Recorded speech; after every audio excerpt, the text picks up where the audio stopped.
access to land, forced evictions, fear of homelessness, property rights. These and many more issues will be discussed in this panel. Good afternoon, ladies and gentlemen. My name is Dipali Sood, and I work for Habitat for Humanity.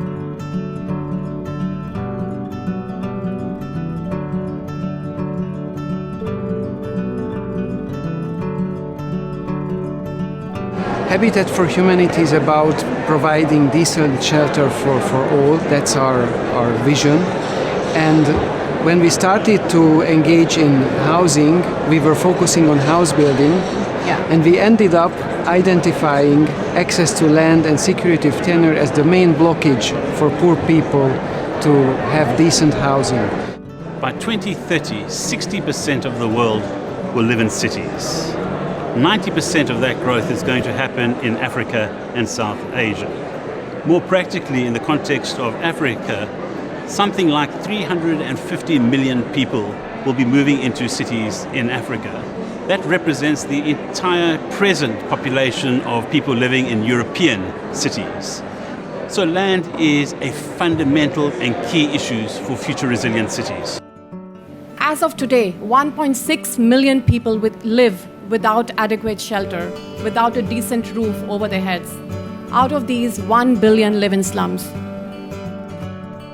Urbanization today will require us looking at slum dwellers, working with them, first of all, finding suitable ways of upgrading where they are currently, such as producing better sanitation conditions for them. And then we could also look at probably producing better homes for them, schools, clinics. So urbanization in Liberia is very important for Monrovia City today when you look at the fact that we have about 70% of the population in Monrovia living in slums.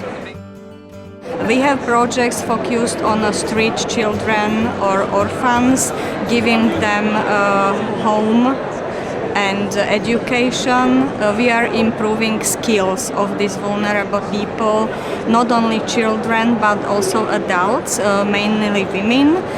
Or we have supporting programs for craft education and so on. We are working in building a policy response at EU level, from here to Habitat 3 meeting in Quito.